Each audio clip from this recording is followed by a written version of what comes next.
Hey, I just wanted to let you know that no, I did not forget. I'm still working on the Pardo rhodochrosite.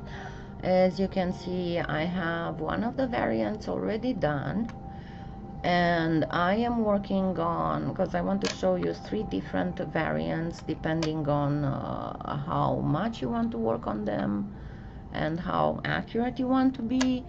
But of course it takes a bit of time to get everything done, especially as I'm working on other things that I need to get ready. But no, I did not forget. It is very possible that I'll make first a piece of jewelry with the Primo rhodochrosite, but again, I wanted to let you know that no, I did not forget. I will make the Pardo rhodochrosite. As I said, I did already 2/3 of it. There's one more variant of the stones that I need to make, and it will be up soon. And don't forget, if I lose power, you might not hear from me for a day or two, but I'll be back.